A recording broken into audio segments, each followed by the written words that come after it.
Good afternoon. My name is Adrian Dix. I'm BC's Minister of Health. To my right is Dr. Bonnie Henry, BC's Provincial Health Officer. This is British Columbia's COVID-19 briefing for Monday, July the 27th.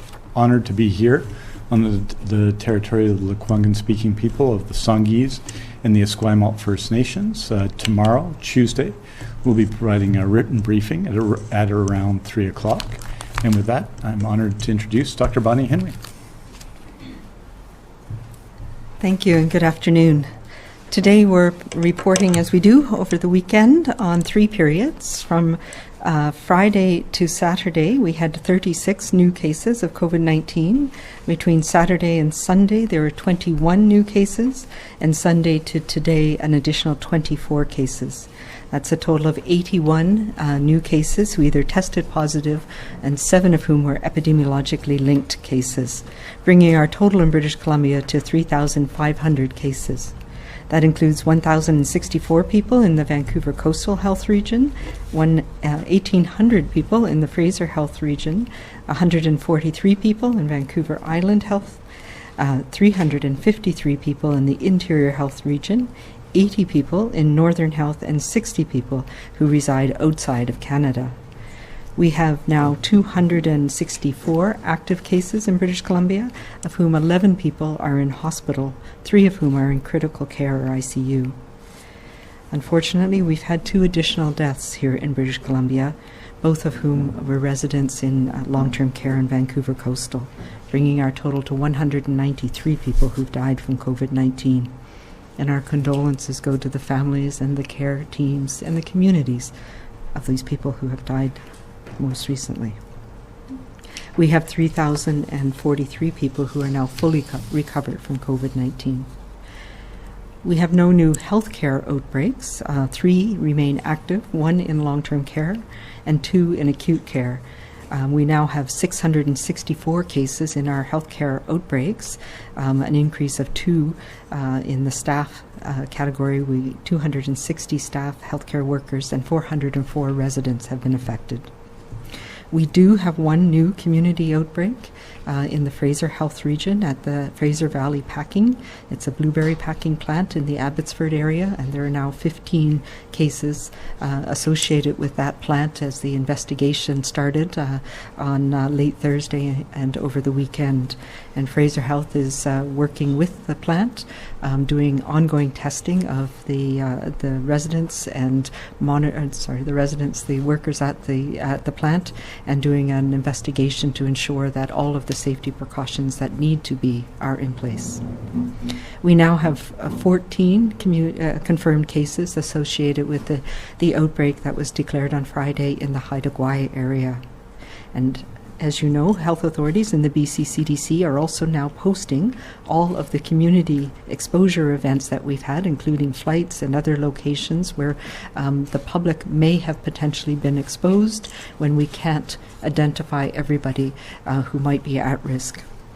We now have over 1,010 people who are required to self-isolate in BC because they have been identified as being exposed to COVID-19 and are at a high risk at the moment.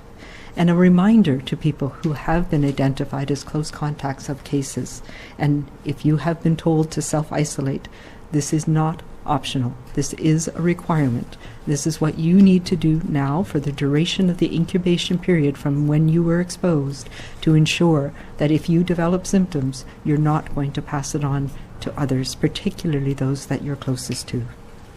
I understand this is difficult, especially now in the summer, where it means you cannot work.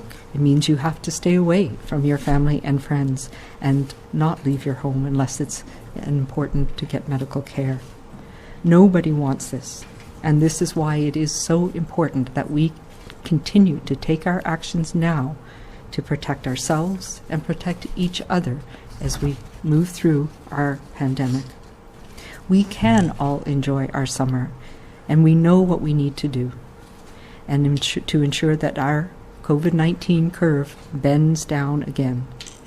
Let's continue to take those necessary precautions to reduce the potential for this virus to spread in our communities, among our friends and our family. Start planning today for what you're going to be doing to make your BC Day long weekend a safe weekend. And as I've been saying from the very beginning, go play outside, but play safe. Take this time to assess the risk before you're spending time with others, particularly people that are not in your close contacts, in your bubbles. Put measures in place to protect yourself and those that you care about. How will you give people the space to stay safe? Are you spending a short time together, or are you spending a longer time together? Are the people that you're going to spend this time with in your bubble, or do they have other contacts that might expose you? If you can't say yes to all of these questions about the risk, then say no to that activity and choose something else to do instead. Spending time outside is far safer, we know, than being indoors.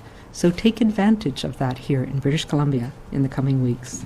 Avoiding closed spaces, avoiding crowds, avoiding that close contact with people in any environment, inside or outside, are the things that are important for us to remember now. Ensuring you have safe physical distance is important, no matter where you may be. I will say again that this is not forever, but it is for now, and we know we can do this. We know that this is what will get us through the next months until we have an effective treatment or a vaccine. As you know, we've been focusing on taking actions in areas where we know there has been transmission and where transmission continues to occur. And last week we modified our orders around restaurants and pubs and food and nightclubs and establishments like those. Today I've amended the order on mass gatherings to limit the number of people in short-term rentals and vacation accommodations. So that includes places like houses that are being rented out, boat rentals, cabins, yurts, as well as hotel rooms.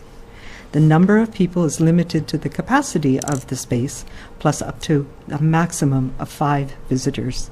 That means you cannot have a large group of people over to party in your hotel room or on your boat during this period of our COVID summer. It's the responsibility of the owner of the property to ensure that the order is adhered to and to ensure contact tracing information is collected for everyone, guests and visitors alike. This means that should somebody in your party have COVID-19, we are able to contact you all quickly and efficiently to prevent ongoing spread in our communities. We've also added some clarity about what an event is to the mass gathering order and to ensure that people know where it doesn't apply. And that includes, of course, workplaces, schools, secondary, post-secondary educational facilities, places like these. However, we have reinforced again the need to maintain the number of people that can be at a mass gathering with physical distancing and other measures in place at 50. And it will continue to stay at 50. When traveling as well here in BC, whether you're traveling or whether you're coming to BC from other places in Canada, we need you to travel safely, to use your travel manners, be courteous and considerate of those around us. Don't ask a venue or their staff to bend the rules. Thank them for their efforts they're making to keep all of us safe. That means that we cannot put tables together. We cannot gather in larger groups at restaurants or pubs or events. Those are the things that put the people who are working there at risk. Here in BC, we show the way to people. We bend the curve, not the rules. Let's use these summer days to bend our curve back down and protect everybody here in BC. And let's also remember to be kind, to be calm, and to be safe.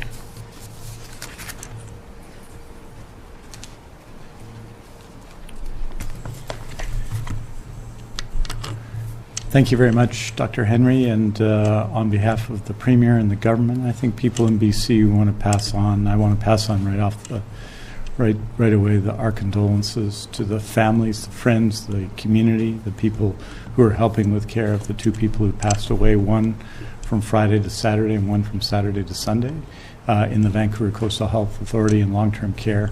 We know what a difficult time it's been in long-term care. We reflect on that every single day, and we know how difficult it must be for the families who are dealing with the grief of the death of a loved one in this time. We want everyone to know that we understand and to the extent that we can share their grief, and we want to send them all our very best in this difficult time. Wanted to say that, of course, 81 cases over 3 days is something we take seriously. Really, any number of cases, any number of active cases in the community are cases we take very seriously. In particular, we have a new outbreak today in the Fraser Health Authority, which is, as always, is a cause for concern. And just as it has been in other cases, it's the work of public health to both on-site and through contact tracing break as much as possible those chains of transmission. And when there is an outbreak, it shows why those resources and the precautions that we are taking and asking everyone to take are so important. Wanted to note that there are 11 people in acute care hospital today across BC. That's -1 from where it was Friday. So that's 11 across BC. That's 5 in Fraser Health, 2 in Interior Health, and 4 in the Vancouver Coastal Health Authority.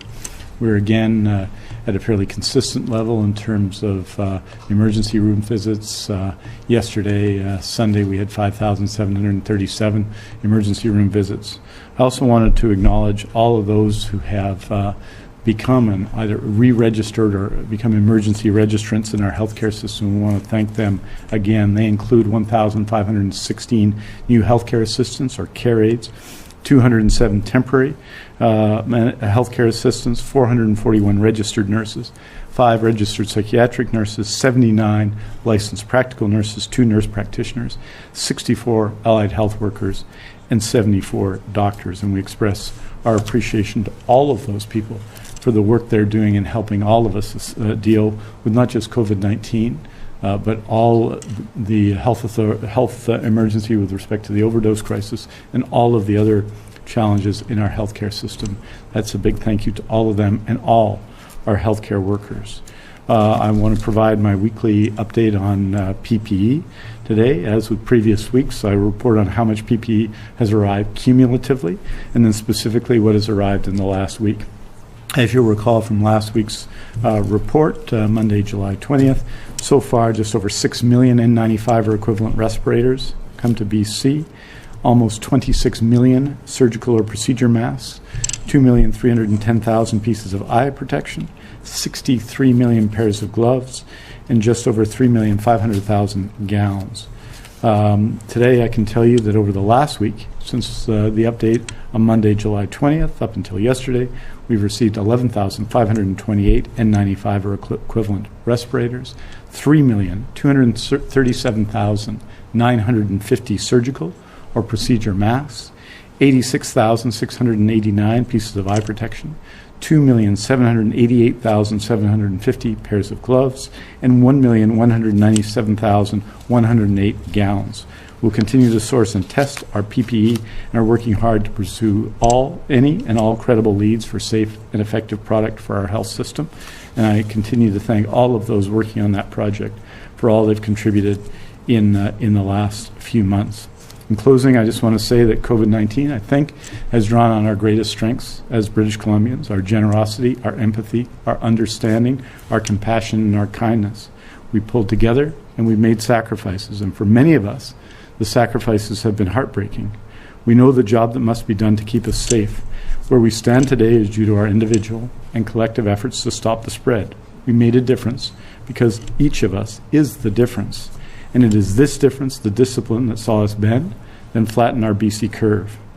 Another great example of our assets, I think, as British Columbians, all of us, is our humility. When we make mistakes, we learn, we adapt our behavior, and in doing so, inspire each other to do better. The past weeks have shown what can happen in some places, on some occasions, when we let our guard down. They've shown us how COVID-19 bursts our bubble when we fail to stay within it. They've shown us that we must recommit to using our COVID sense. This means physical distancing saves lives. Wearing a mask is the right thing to do when we can't maintain physical distance. Keeping our number of contacts small, knowing the upside in being outside, washing our hands often and for 20 seconds with soap and water. Listening and being respectful to people who are asking us to take actions in their store or restaurant that will keep us healthy and stop the spread. And we want to really emphasize that today. And of course, staying home always, not going to school, not going to work, not going out. if we're sick. We must continue to do what is proven works for us. We must use our COVID sense to keep us safe and stop the spread. Using our COVID sense will drive our numbers of new cases into decline. It will prove once again that we bend the curve, not the rules, and when we do that, we make all the difference. As we approach our BC Day long weekend, let's acknowledge this is our first BC Day celebration in our new BC normal. Our BC plans for the coming long weekend must ensure that we play safe, that we stand apart, and that we stay 100% all in our commitment to renew the fight to stop the spread. Aujourd'hui, nous faisons le point sur le nombre de nouveaux cas pour 3 périodes de référence de 24 heures chacune, soit celle des 24 et 25 juillet, celle des 25 et 26 juillet et celle du 26 juillet jusqu'au 27 juillet en mi-journée. Nous sommes attristés d'annoncer 2 nouveaux décès liés au COVID-19 dans le région de santé de Vancouver Coastal, pour un total de 193 décès en Colombie-Britannique. Nous offrons nos condoléances à tous ceux qui ont perdu leurs proches pendant cette pandémie. Pour la première période de référence qui s'étend jusqu'au 25 juillet, nous avons eu 36 nouveaux cas. Pour la deuxième période de référence qui s'étend jusqu'au 26 juillet, nous avons eu 21 nouveaux cas. Au cours des dernières 24 heures, 24 nouveaux cas se sont ajoutés. Cela représente 81 nouveaux cas depuis vendredi pour un total de 3500 cas en Colombie-Britannique. Il y a, parmi l'ensemble des cas confirmés de COVID-19, 11 personnes sont actuellement hospitalisées, dont 3 en soins intensifs. Thank you very much. Merci beaucoup. We're happy to take your questions. Thank you, Minister. As a reminder to everyone on the phone, please press *1 to enter the queue. You are limited to 1 question and 1 follow-up only. Please also take your phones off mute. You will not be audible until I call your name. First question is from Richard Zisman, Global News. Dr. Henry, we're seeing increased cases of people with U.S. license plates here in British Columbia being harassed when they go to the grocery store or elsewhere. I know you've been asked about this before, but I just wondering what sort of advice you have for those who are harassing, and do you have any advice for those who are being harassed? And do you agree with Premier Horgan's assertion earlier today that those people should change their license plate to BC license plates, or take a bike or take the bus? Well, I'll start by saying that, I always encourage people to take active transit or transport, so that biking, running, those are all things that are good for us in many ways. But when it comes to people, I have said many times, and I know this to be a fact, there are many reasons why people have different license plates here in British Columbia. Many people returned, many Canadians, British Columbians returned from living in the United States, whether they had been there for a short time or a long period of time. And who would blame them, considering what's happening now? Many people came home to look after elderly family members, and we need to respect that. We also need to respect that many people have been here for a long time. They may have done their isolation, and they are members of our community, and we need to treat everybody with kindness and with respect. We do not know everybody's story, and I think we need to pay attention to the fact that we all are in this together. Whether our license plate is from somewhere else, whether it's from Alberta, whether it's from California, or whether it's from here. We are here now, and we all need to do the things to keep each other safe here now. Do you have a follow-up, Richard? I do. Dr. Henry, I'm hearing from a lot of parents as we head towards, the weather is warming up and we're heading towards the long weekend, and even thinking about school, and they're trying to plan gatherings with other families. Can you speak to the specifics around children playing with other children if the parents are distant, like at a water park or a beach or in a backyard? Or are there safe ways to do this in terms of young, and is there different ages that are safer than others? Yeah, so we do know that younger children under the age of 10 in particular seem to be less likely to be infected, less likely to pass it on to others. But the basics really still the same. Smaller numbers, keep the groups of kids together as small as possible. And yes, we need parents to maintain our safe distances. We do know that young kids as well, it's challenging for them to understand what a meter is or 2 meters, and the focus really should be on avoiding physical contact with the children who are outside your immediate family and your immediate bubble. So those are the things that parents need to consider. And of course, the really important thing, get outside. It's perfectly safe to play outside, and it's better for us all. But washing our hands carefully before we go out and then after we've been playing, particularly before we have meals and things like that. Those are the important things that will keep us safe. We also know that this virus is not spread through water, particularly in pools when it's been chlorinated, and it's very sensitive as well. It's killed quite easily by ultraviolet light, so when we're outside, that's better. So those are the really important things. Keep the numbers small.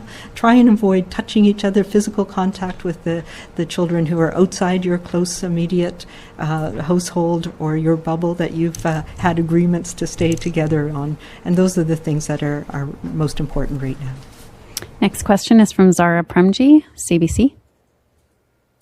Hi, Dr. Henry. So this week we expect to hear about the reopening of schools. Now, the Premier asked parents to have a plan B ready just in case.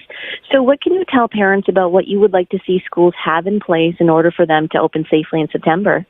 Yeah, well, we've been spending a lot of time on this with a large number of people, and we'll have much more details coming later this week. But I will say that we all need to, there are many unknowns around this virus, and we have seen that. We've seen what's happened all around us, and we know that we can't be complacent. So it is important for families to be flexible and for workplaces to think about being flexible as well as we come into the fall. I will say we have done a lot of looking at what are the unintended negative consequences of children not being in classroom learning situations. And we know there's tremendous impacts on emotional health, on mental health, on other factors around children's ability to socialize and to learn. And that's why it is so important, and we're putting so much effort into making sure we can do this in a way that supports all children and their learning needs in the fall. And those vary by age of children as well. So these are things we all need to think about. We'll have some more details about what we're planning in the system coming up, as you say, later this week. But I think we all need to understand that we've not been through this before. We've not, at least most of us have not. There are a few people who are over 100 who have been through something very similar, but they probably don't remember it. So we need to learn together, and we need to plan for all contingencies. As we've said many times, when this virus is anywhere, we're at risk everywhere. So we need to pay attention to what's happening around us as well. But I do think that there is absolutely ways that we can get almost all, hopefully all, children back into an in-class learning situation in the fall, and we're going to be planning towards that. Do you have a follow-up, Zara?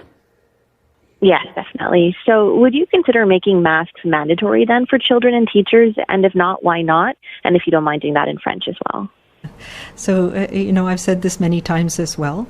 Masks are an additional layer in certain situations, and I don't see making masks mandatory in school settings being a reasonable approach right now, at least from the evidence that I have seen.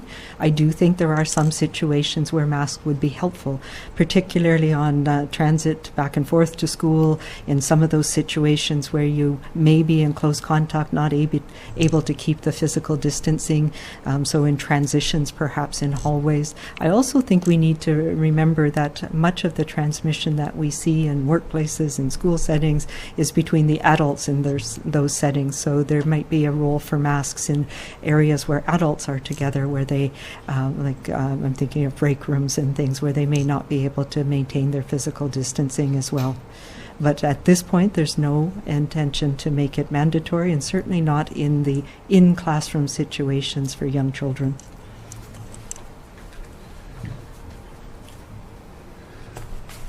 Merci beaucoup. C'est pas notre intention pour le moment de mettre en place une loi obligatoire pour les masques. On comprend l'utilité des masques. Moi-même, j'utilise des masques souvent quand je vais à l'épicerie, par exemple. Mais ce n'est pas, à notre sens, utile et cela ne suit pas l'évidence d'avoir une loi obligatoire, c'est-à-dire un mandat obligatoire pour les masques. Il se peut que ce soit utile, par exemple, pour les adultes, dans un contexte éducatif, de porter des masques et on va sûrement considérer cela. Mais en général, il n'y a pas nous sommes convaincus que la bonne voie, le bon chemin, c'est de faire des recommandations fondées sur la science et dans ce contexte, c'est pas, à notre sens, la bonne voie maintenant d'avoir une loi obligatoire, c'est-à-dire un mandat obligatoire pour les masques. Next question is from Lisa Houston, News 1130. First one for you, Minister Dix, just regarding American plates and people being harassed. In the Yukon, they brought in a program where people have stickers to show that they've been through the process and they are the thumbs up from the province or the territory there. Any consideration to moving to something like that here, considering we're going to be in this situation for some time?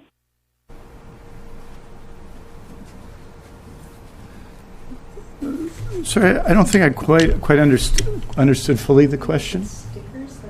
In the Yukon, they've brought in a process, or people get stickers on the cars. If they have foreign plates, they get a sticker on the car that says, they're okay to be here. Is there any consideration to doing something like that in British Columbia for people with foreign plates? Well, we don't reject any suggestions at hand, and I'm sure we'll take a look at that, maybe talk to our friends in the Yukon. Let me say this about it. It's everybody's obligation to behave well. I heard a question earlier, it talked about people harassing. Well, it's never okay to harass. And it's the obligation of Canadian Border Services to ensure that our laws are upheld, and they are working very hard to do that.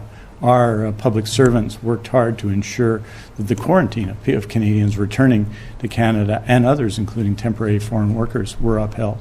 And this is true, by the way, of people visiting British Columbia, whether it's from other provinces or through whatever circumstances they come here. That when people come here, they, of course, are guests, but that means treating everybody well. Means treating not just doctors and nurses and health sciences professionals well, but treating people who work in liquor stores well, and waiters well, and people who are serving in any service industry well, or people who are working in hotels or resorts or any other facility. In other words, we have an obligation to one another that's especially true in these times, to be kind. And being kind is an effective way, we found in British Columbia, of fighting the virus. So the obligation is not just on those here to, of course, understand that it will be other people who have the legal foundation to enforce the law and to try and be fair to everybody, but also the obligation on people who might be visiting British Columbia from other places in Canada to treat the people that they meet here like they were their own family and their own friends in their own neighborhood. Do you have a follow-up question, Lisa? Yes, this one's for Dr. Henry. When you're talking about children, Dr. Henry, you mentioned that kids, are less likely to transmit if they're and catch the virus if they're under 10, but that they still should remain in their bubble, only having close contact with those in their bubble. How is this going to be possible when kids return to school, or should we consider that any child in our children's class are now part of our bubble? Yeah, absolutely. And that's one of the things that we're looking at. How do we create those cohorts where you have the contacts, but you minimize contacts with others in the school? So those are the options that we're looking at, because that's really the only practical way to do it. And it needs to be done differently for different age groups of children. So more details about that will come out. But absolutely, we've looked at that in people having work cohorts. We're having small numbers that you stay with on an ongoing basis, that we know we can connect with. We know who it is that you spend your time with. And so if a case arises, we can effectively care for people and isolate people if need be. Next question is from Carissa Gall, Haida Gwaii Observer. Hi, Dr. Henry. Regarding the 14th confirmed case of COVID-19 on Haida Gwaii, is that case also a local resident believed to be linked to the 13 cases announced on Friday? And are they self-isolating at home or in hospital? Currently, everybody is self-isolating at home. They're being monitored daily by Northern Health and by the community. And yes, it is another community member, and we believe, though they're still putting all of the pieces together, but yes, we believe it's linked to the cases that already in the community in Haida Gwaii. Do you have a follow-up, Carissa? No, thank you. Thank you. Next question is from Gordon Hoekstra, Vancouver Sun. Oh, good afternoon. Thank you for taking my question. A couple questions around testing. Dr. Henry, with the uptick in infections, and I think there's, or at least from a public point of view, maybe perhaps some delay in testing in Interior Health, Vancouver Health, even in Lower Mainland here, where people have to wait in line a bit. I think BC's capacity is about 3,500 a day, although it doesn't always do that. Is there a need for expanded testing? So our capacity is about 8,000 tests a day now, and we are expanding that capacity. But yes, there has been some challenges, particularly the interior, with large numbers of people who were exposed at a number of different events, and there was some equipment challenges over the past 2 weekends as well. So that is being sorted out, and actually we were looking at enhancing, and over this weekend they were able to really drive up the testing of people who were at risk. I'm not aware of any delays in testing in the Lower Mainland. That's mostly been working fairly well. Our average turnaround time is 22 hours. That is a little bit longer in some areas compared to others, but it is something we're watching very carefully. But we have said, and we are planning to ramp up to at least double what we are able to do now as we move into the fall, because we know there will be other respiratory viruses that could potentially be causing illness as well. So rapid testing will be really important.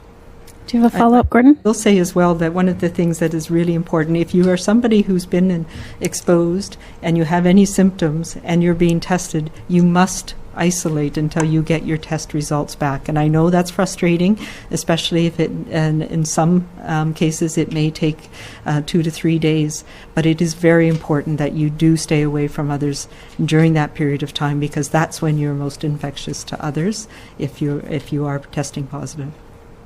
Do you have a follow-up, Gordon? I do. Just wondering, BC appears to have taken maybe a slightly different approach in some jurisdictions, including within Canada, on testing. BC's testing rate is low compared to many jurisdictions in the world, including within the province. I'm just wondering, and I think initially you heard the WHO general directors talk about, sort of the message was test, test, test. I'm just wondering if you can comment on BC's approach to testing and sort of explain what the thinking has been. As I've said many, many times, yes, we started very early on with widespread testing to understand where this virus was coming in our community. Once we had community spread, we focused on ensuring we could test those people who we knew might have an impact on our healthcare system. So we focused our testing, and during that period of time, our test positive rate went up. So we were testing the right people at the right time. As our illness in the community decreased and we got control of the pandemic, as our curve was flattened, we went to more widespread testing again. So now there's widespread testing across the province. There's access across the province for anyone with any symptoms. And we also do testing for people who are asymptomatic in specific situations. For example, workplaces, long-term care homes. With long-term care home, we test all of the residents, all of the staff, whether they have symptoms or not. We know some of these high-risk exposures, for example, in some of the nightclubs, whether people have symptoms, if they've been identified as being a close contact, we test them regardless of symptoms.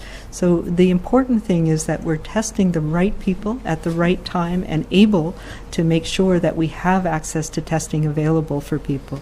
It has been shown around the world that doing testing of asymptomatic people who have very low risk means that you get way more false positives than anybody who truly has the disease, and that creates a burden on our system and unnecessarily uses resources. So we aren't doing that in a broad way here in BC. We're focusing our attention on where testing can make the most difference for the individual, but also for us as a community. And quite frankly, one of the reasons our testing rates have come down is because the transmission and the people who are ill with COVID have come down in our province. So there's no need to test people if there's no risk or chance that they might be positive for this illness. So that's something that we're focusing on. We're focusing on making sure we have the tests that are available for the people that need it, and that we can do broad testing when it's needed. Next question is from Shannon Patterson, CTV. Oh, hi, Dr. Henry. Back to the schools announcement that's coming later this week. I don't know if you saw on the weekend, Terry Mooring, the president of the BCTS, tweeted sort of where her membership is at. And she said about half of them were concerned about going back in June, and about a third of them are still really concerned and have medical concerns about going back in September. So my question to you is, do teachers have a right to be worried and concerned for their health if they end up back in the classroom full-time in September? You know, I think all of us are worried. All of us don't know what's going to happen. We all have anxieties, and this is why we all need to learn as we go. We're making adjustments as we go. We learned quite a lot about what works and what doesn't work in June, and that's put us in good stead for making sure we have plans for the future that are the safest for all involved, including teachers. And absolutely, we all have some anxieties about going back full time, but I think we need to address those. We need to work together on making sure that we have things in place. And you know, we've not done COVID before, but we've had outbreaks in our school systems before. We know how to handle those, whether it's measles, whether it's influenza, chicken pox, pertussis, meningitis. There are many things that happen in our congregate settings, particularly in school settings, and we can manage those together. And we need to do that through this pandemic. We know that there are many downside impacts on children in particular, but when they aren't in a school setting, and those can last a lifetime. So we have to balance our risks and make sure that we're as prepared as we can be and as safe as we can be for everybody.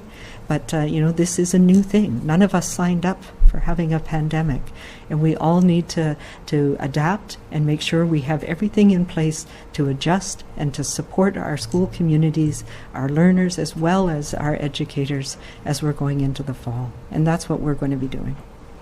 Do you have a follow-up, Shannon? Yeah, the cases in Haida Gwaii, it is such a small community. How concerning is an outbreak of this size in a community that small, and what's being done to make sure that people have access to the resources they need there? Yeah, we have been concerned, of course, from the very beginning about the potential impact on many of our remote communities. Many of them are First Nations communities, and the Haida First Nation has been very active on supporting their community members across Haida Gwaii to protect them as much as we can. The other part that we've been working on is making sure we have contingency plans for if and when it is introduced into the community.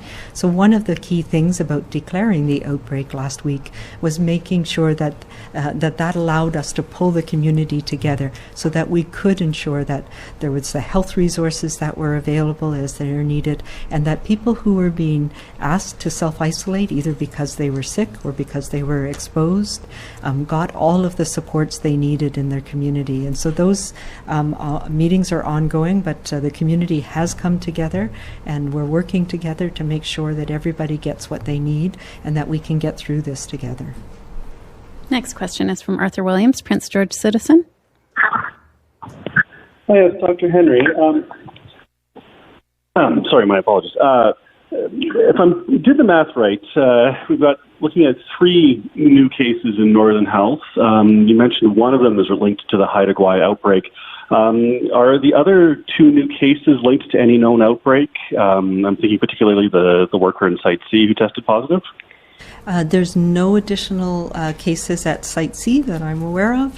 There has been sporadic cases in other communities in Northern Health over the last couple of weeks, but there's just the one that's related to Haida Gwaii. Do you have a follow-up, Arthur?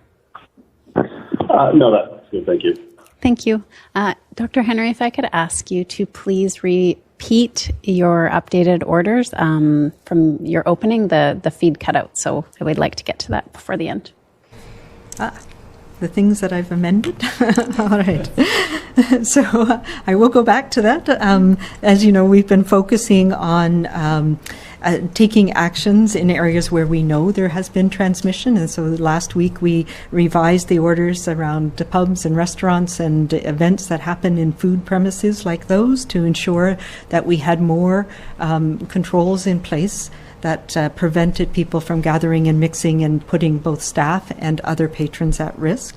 And today we've amended the order on mass gatherings to limit the number of people in short-term vacation rentals, including whether they're house rentals, boat rentals, cabins, yurts, hotel rooms. And the number of people is limited to the capacity of the space, plus up to a maximum of 5 visitors. So this is to get at what we were seeing happening in various places around the province where there were people having parties in their rental suites or their houses or on boats where there was groups of people. And we know that that was an area where this virus has been transmitted. It is the responsibility of the owner of the property to ensure that the order is adhered to, and additionally, we need to ensure that contact tracing information is collected for everyone, guests and visitors alike, in those settings. We've also clarified in the order about what an event is and define that a little broader so that people understand it. We were getting a lot of questions about that and about what the maximum number of 50 in terms of an event applies to. And we've reinforced again that it does not apply to workplaces, work sites, schools, universities, for example. So those are the key things around the amendments of the orders, to include vacation accommodations and some of the restrictions to reduce the numbers of people in those settings. Thank you. We have time for one more question this afternoon. For any reporters that didn't get to ask a question today, there will be a statement released later this afternoon. For recommendations on protecting families and communities and for access to provincial guidance on COVID-19, visit bccdc.ca. For non-medical questions about the province's COVID-19 response, visit gov.bc.ca/COVID-19. Last question is from Keith Baldry, Global News.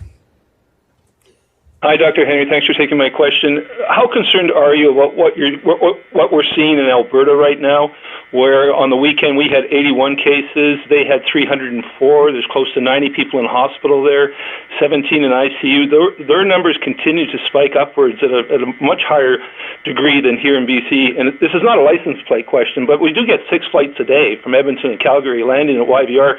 Are you concerned over the summer that literally we're going to be seeing the importation of COVID-19 from Alberta in large numbers? Yeah, obviously I'm concerned about what's happening all around us. Alberta, absolutely. We know there's a lot of families who are connected across Alberta. We know that many parts of BC are much closer to Alberta than they are to healthcare services in the Lower Mainland, for example. What we need to focus on is ensuring that when we're here, we're doing the things that keep us all safe here.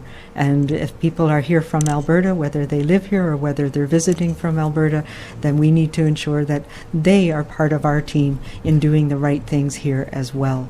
We have had people introduce the virus here from Alberta, and that is a possibility.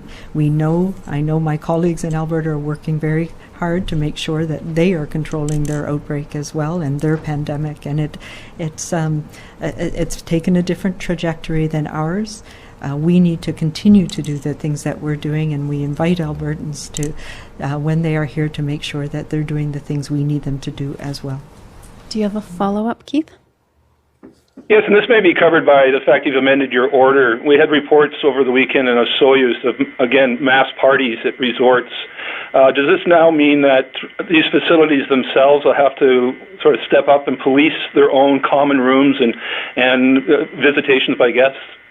Absolutely, and so the onus is on the owner of the property to ensure that this is in place. I will say as well that in the Okanagan, in the Lower Mainland, and other parts in British Columbia, we have been stepping up compliance checks on restaurants and bars and settings like this, and with the order in place, that will facilitate that as well.